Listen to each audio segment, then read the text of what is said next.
Njoba ngikhuluma nani nje sikhathele ukulona isitshela ukuthi niyathumana kusho ukuthi nithumanela khona ukuthi nihambe niyontshontsha ngenomunye axakeke ngapha nimthathe niyomthuma ngapha hambe yontshontsha ngapha ahluleka kulomnyango niyamthatha hambe yontshontsha ngapha we are sick and tired indaba yokuthumana indaba yokuntshontsha lamasela lawo.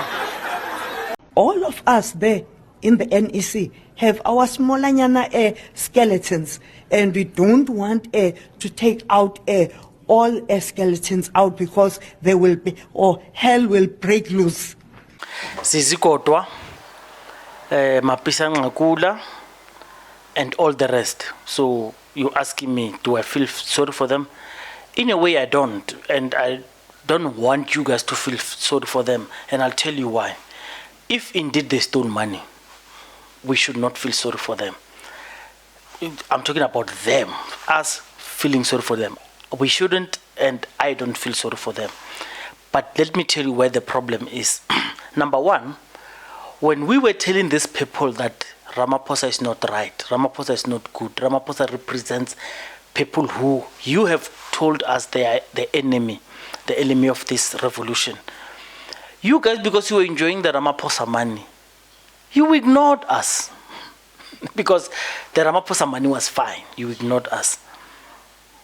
And of course, I've repeated this many times, and I say Jacob Zuma is blameworthy. Because even though in 2012 he said no to Ramaphosa, that's what he tells us, he said no to Ramaphosa. He still accepted him after having concomitant that Ramaphosa with whatever weight that he did in Marikana, where he said those cops must do something. Those cops did something and people died, and afterwards Zuma took that man incorporated him into his Mangaung 2012 campaign, and he worked with him. Now that, even though he knew he was a spy, so I want you to understand, all these people who relied on Ramaphosa and ignored us telling them that Ramaphosa is not good, we actually should not feel sorry for them. We shouldn't. And MK guys, I understand it's hard for you to accept this. Don't trust Ramaphosa. We told you even before. Why do you trust Ramaphosa?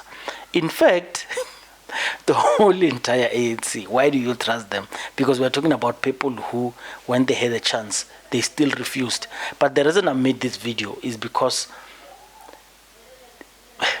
Zizi Kodwa now, he's coming out to come and explain few things about the thing that we already know. I mean, spilling the beans is something else. You can't spill beans that people already know.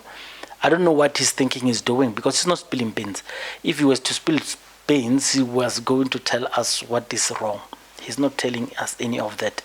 But being that as it may, I hope they continue listening to us. We are not powerful and we are not influential, and maybe supposedly that's why they are not listening.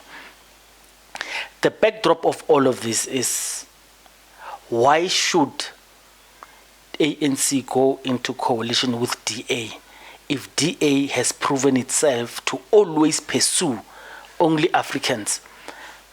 I'm stating this. I said I don't feel sorry for them if they indeed made criminal things. If they did, then I don't feel sorry for them. The part that I don't like about DA is, and I've made podcasts about it, they don't care. They don't care. As long as you are African and you are alleged, they pursue you. But they do not pursue white criminals who have done the same and far worse things. That's why ANC must not go to bed with DA. At least DA only.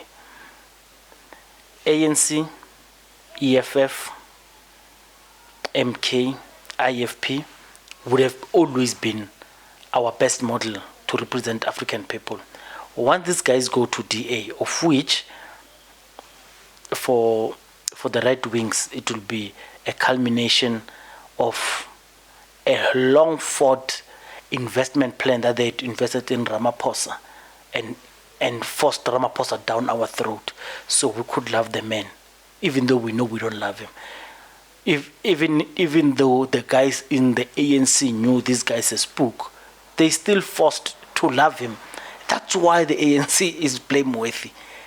Thank you very much, Mashani Politically Incorrect. Let's hear what Zizi Kodwa had to say. Thank you. Speaker, we have a murderer in the house. We have a man who's got blood of innocent people in this house, which is supposed to represent the wills of our people. And therefore, it is incorrect for you to have extended an invitation to de Klerk. It's an unrepentant apologist of apartheid who is not willing to accept that apartheid was crime against humanity.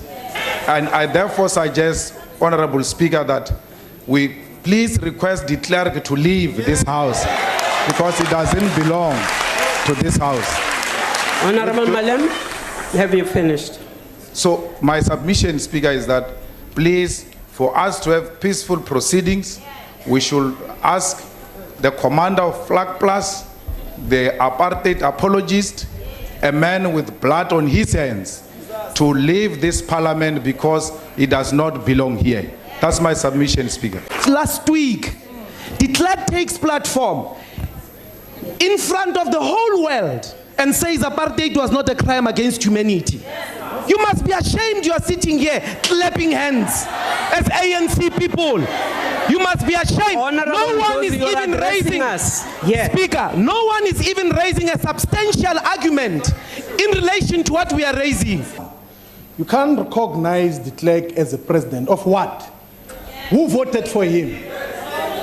Are you saying this parliament, a democratic elected parliament, must recognize a white-only president who was elected by a criminal system of apartheid? Honorable And must acknowledge him Shibambu. as such. Honorable Shibambu. It cannot be correct. Against corruption, malfeasance, and state capture. So the attack on him, we know exactly where it comes from. It can only come from those who have something to hide in terms of corruption and malfeasance. And he's here tonight, is going nowhere. Mr. de Klerk, the former president and the former deputy president of the Republic, is here tonight, is going nowhere. But of course, this drama you see inside here is something that we knew it was planned, not because people have got nothing to say, but they want to deny millions of South Africans who listen, who hoping that they want to hear the president. Some of them don't have water, some of them don't have electricity, many of young people are unemployed. They desperately, they desire, they are yearning tonight to hear from their president because they're looking to their president to inspire hope, to address their aspirations. So the infringement of rights of millions of South Africans who are supposed to be addressing, to be listening to the president tonight, it is the constitutional right of them to listen to the president. This sitting will continue, how long, however much it takes, but the president shall address the nation tonight. By virtue of the position that we've afforded them in society, we are living in a market society where everything is for sale, and therefore the markets, or those who are commanding the markets become our high priests currently, right? That's the power that they have by virtue of being who they are, white, if I may put that way. They command whiteness, which presides over us. And our politicians that they find, by the way, including the ANC. Now, they also have material power. These are the resources. Now, these guys can decide to materially determine the power of the rand, the exchange rate. It's not me and you who are doing that. It's their own sentiment. That's the power that they are having. What am I supposed to do for the rand to move, or the exchange rate to change between the rand and pound sterling? There's nothing I can do about it. These guys are having that power, right? And we don't. That's the material power that they have, the resources. But again, they're having a discursive power, our media. And I want, earlier on, I think this week, last week, that we should stop referring to the media as the fourth estate. No, it is not, but the mouthpiece of the markets. Right. Now they're having that discursive power, which is highlighting these things and amplifying this message that any coalition with any other party, any ANC coalition with any other party is doomsday, and the markets are going to panic. That's where we are, comrade, where we are living in a market society. Now you ask yourself, then, why would ANC allow itself to be subjected to such? There are two questions to that. Question number one, the ANC is done pushing out those who are left-leaning, far left-leaning. Number one, such as the EFF, those who push for nationalization within the ANC. They are done pushing them out. They are done pushing those who spoke about radical economic transformation in the form of the Mahashulas and Zuma. They are out there. Now, you have to be asking yourself, now, who is in the current ANC? And I think earlier on, I've given you guys a sneak peek. That is the guys who founded Shanduka. the Ramaphosas. Ramaphosa West, Shanduka of Ramaphosa was being led by Puchuma Hanyele. What happens when Ramaphosa ascends into presidency? Puchuma Hanyele moves from Shanduka, she goes to where Naspers, News 24. Ramaphosa is assured that will take one of your own into the news engine of this country, Puchuma Hanyele. Puchuma Hanyele is not at Naspers to add any value. She is planted there because this guy is scared of scrutiny. Now you guys are asking why the media is not talking about Palapala. No, they're missing the whole point. Number two, we're plunged into load shedding. Go and look who is supplying the diesel to Eskom. Look at what are the interests, what are the PE deals there.